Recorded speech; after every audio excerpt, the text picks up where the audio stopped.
Magandang araw! Tatalakayin natin ngayon ang La Ultima Razon ng El Filibusterismo, Bod 33 hanggang 36. Bago tayo tumungo sa mga kabanata, unahin muna natin yung mga talasalitaan. Talasalitaan: pumpon, kumpol, bungkos, lumagpak, bumagsak o nahulog, nagbabantulot, nag-aalinlangan, nagduwal, nabagsak, panibugho, inggit o selos, pumanhik, umakyat, entresuelo, mesanin, kalakip, kasama, nilooban, ninakawan, pagkatigal, pagkabigla, tinuligsa, binatikos, balang, ulokton, makahuma, makagalaw, nag-atubili, nag-urong sulong, nagbunsod, nagtulak, pinaglagakan, pinagtaguan, bumabaha, umaapaw, gumigilit, pumipilit, lasog-lasog o wasak, punit, durog, mawaglit o mawala, nasinagan, nasikatan, pagdarausan, panggaganapan, at panghuli, puluhan o tangkay. Tumungo naman tayo sa Kabanata 33 o ang haling matuwid. Maaga pa inayos na ni Simon ang kanyang mga hiyas at armas. Araw na ng kanyang pag-alis at sasabay na siya sa Kapitan General. Naniwala ang marami na hindi mapag-iwanan si Simon dahil baka marami ang mga taong galit at mahiganti sa kanya o kaya naman ay pag-uusigin siya ng kahililing general. Kinahaponan ay nagkulong si Simon sa kanyang silid at nagbili na wala siyang ibang tanggapin kundi si Basilio lamang. Dumating si Basilio at nagulat si Simon sa laki ng pinagbago ng binata. Payat na payat ito, humpak ang mga pisngi, gulo ang buhok, walang ayos ang pananamit at wala ng dating amo ng kanyang mga mata. Si Basilio ay tila isang patay na muling nabuhay. Nasambit ni Basilio kay Simon na naging masama siyang anak dahil hindi na pinaghiganti ang kasawian ng kanyang ina at kapatid. Sa kanyang pag-iwas kay Simon at sa mga plano nito ay walang umano siyang napala kundi ang pagkakulong. Handa na raw siya sumanib dito. Nagsalita si Simon at sinabing nasa panig daw pala niya ang talagaang katwiran. Ang kanyang usapin ay siyang usapin ng mga sawing palad na tulad ni Basilio. Tumayo si Basilio at sinabing matutuloy na ang himagsikan dahil hindi na siya nag-aalinlangan. Si Simon naman ay nagsabi na ang nagtulak sa kanya upang ipagtuloy ang kanyang mga balak ay ang mga mabait na hindi makapagdesisyon na maigi at ayaw ng gulo. Kung nagkatulungan na daw sana noon pa ang mga nasa mataas na lipunan at ang mga nasa ibaba, ang gawain sana ay mapagkawang gawa at hindi madugo ang buktot. Nagpunta sila sa laboratorio at pinakita ni Simon ang isang granada kay Basilio. Napag-usapan nila kung paano ito ginagamit at saan nila ito gagamitin. Sa kapistahan daw umano nila gagamitin ang tila ilawan ngunit isang granada na pipinsala sa mga bisita at sa pista.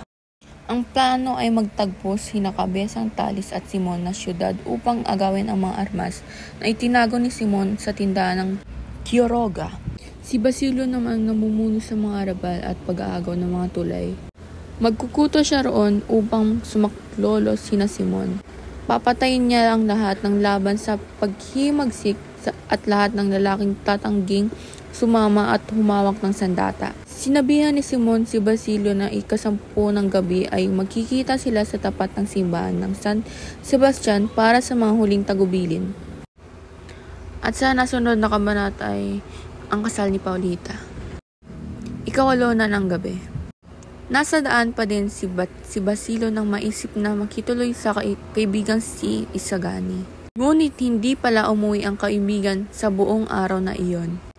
2 oras na lang at sasabog na ang ilawan ni Simon. Maraming tiyak ang mamamatay. Sinalat ni Basilio ang kanyang revolver at naalala ang babala ni Simon na lumayo siya sa daang Analogue. Ang bahay ni Kapitan Tiago ay nasa daang iyon. May binanggit na kasayahan si Simon kung saan sa bahay na iyon idaraos ang piging sa kasal ni Paulita at Juanito. Nakita niya ang pagdating ng sasakyan ng bagong kasal. Naisip niya ang kaibigan si Isagani. Naawa siya rito at naisip na yakaging sumama sa himagsikan. Ngunit, naisip din niya na malamang ay di papayag si Isagani dahil hindi pa naman nito naranasan ang mga naranasan ni Basilio. Muli niyang naalala ang pagkabilanggo, ang kaibigan sa pag-aaral at ang nangyari kay Huli. Saka muling hinaplos ang puluhan ng revolver at ninasang dumating na sanang sandaling hinihintay. Dumating ang sasakyan ni Simon kasama ang kutsinerong at sinong. Sumunod sila sa sasakyan ng bagong kasal. Nagtungo din si Basilio sa analagay sa bahay ni Kapitan Tiago. Doon kasi gaganapin ang hapunan at nandoon din ang Kapitan General na ninong sa kasal. Dala naman si Simon ang ilawan ng kanyang handog. Sa bahay ni Kapitan Tiago ay makikita ang sa may dingding ang mga magagarang palamuting papel, aranya at mga bulaklak. Ang kurtina sa bahay ay may pulang pelos na nabuburdahan ng ginto at may unang titik ng pangalan ng mag-asawa. Napakagara ng bahay na iyon. Parang hapag ng mga dioses at pagdarusahan ng hapunan. Para sa mga dakilang panahon, ang mesa at mga Diyos-Diyosan ay sa asyuteya nakalagay. Pipito ang nandoon ay nakaupo. Naroon ang pinakamasarap at mahal na alak. Ubos kaya si Don Timoteo, ang ama ng lalaking ikinasal. Ang sunod na kabanata naman ay ang piging. Ikapito ng gabi, nagsimulang dumating ang mga bisita sa bahay ni Kapitan Tiago, kung saan naroon ang piging para sa ikinasal. Unang dumating ang maliliit na tao hanggang sa may malaking katayuan sa tungkulin at sa kabuhayan. Lahat ng mga bisita ay pinagpupugayan ni Don Timoteo. Dumating na rin ang mga bagong kasal na si Doña Victorina. Si Padre Salvi ay naroon ngunit wala pa ang general. Pupunta sana sa palikuran si Don Timoteo ngunit di siya makalis dahil wala pa ang general. Mayroong pumintas sa mga kromos sa pader. Nagalit ang Don at sinabing iyon daw ang pinakamamahal na mabibili sa Maynila. Kinabukas ay sisingilin daw niya ang utang na pumintas.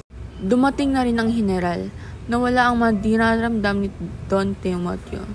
Si Basilio naman ay nasa harap ng bahay at pinapanood ang mga nagdaratingan. Naawa siya mga inakala niyang mga walang malay na mamatay roon kaya naisip niyang bigyan sila ng babala. Ngunit nang makita niya si Padre Salvi at Padre Irene ay nagbago ang kanyang isip. Nakita rin ni Basilio at si Simon na dala ang ilawan. Kakakalabot ang anyo ni Simon na nagliligid ng apoy. Parang nag-aalinlangan din ito sa pagpanhik. Ngunit nang magtuloy ang sandali, niyang kinausap ang general at iba pang mga bisita. Saka siya nawala sa paningin ni Basilio. Nalimot na naman ni Basilio ang pagkahiganting dinanas ng kanyang ina, kapatid, at ni Huli. Namayani ang kanyang kabutiang loob at ninanais na iligtas ang mga nasa bahay, ngunit siya'y hinadlangan ng mga tanod dahil sa marusing niyang anyo. Namutla si Simon nang makita si Basilio na iniwan ng tanod pinto upang magpugay sa kanya. Ang mukha niya ay tila'y nagsasabi na tumuloy ng sasakyan at nag-utos na sa eskolta matulin. Mabilis na lumayo si Basilio ngunit may nakita siyang lalaki at nakatanaw sa bahay. Si Isagani pala iyon, kaya niyaya niya itong lumayo. Ipaliwanag niya ang tungkol sa ilawan saka hinila si Isagani. Ngunit ang mabilis na nagpasya ang binata nang makita nagpupunta na sa kainan ng mga bisita. Naisip niya na kasamang sasabog sa bahay si Paulita. Sa loob ng bahay ay may nakita ang mga nagpipiging na isa-isang kaputol ng papel. Sa gitna ang nakasulat ay Menetesel Perez, Juan Crisostomo Ibarra. Ani ni Don Custodio ay isang biro lamang iyon dahil matagal nang patay si Crisostomo Ibarra. Ngunit nang makita ni Padre Salvi yung papel at ang nakasulat doon ay namutla ito. Lagda daw iyon Ibarra kay napahilig siya sa sandigan ng silya sa kalalambot sa takot. Magpapatawag sana ng mga kawal ang Kapitan General, ngunit nang walang makita kundi mga utusan na hindi niya naman kilala ay sinabi na lamang nito na magpatuloy sa pagkain at huwag hintindihin ang ganong klaseng pagbibiro. Ngunit ang general ay nagkunari lamang na hindi takot kahit pa ang lahat sa loob ng bahay ay takot na takot sa nasaksihan. Maya-maya ay nagsalita si Don Custodio. Sa wari daw niya ang kahulugan ng sulat ay papatayin silang lahat. noong gabing iyon. Hindi sila nakakibo. May nagsabi na baka lasunin sila kaya binitawan ang mga hawak na kubyertos. Siya naman nagpaglabot ng ilawan.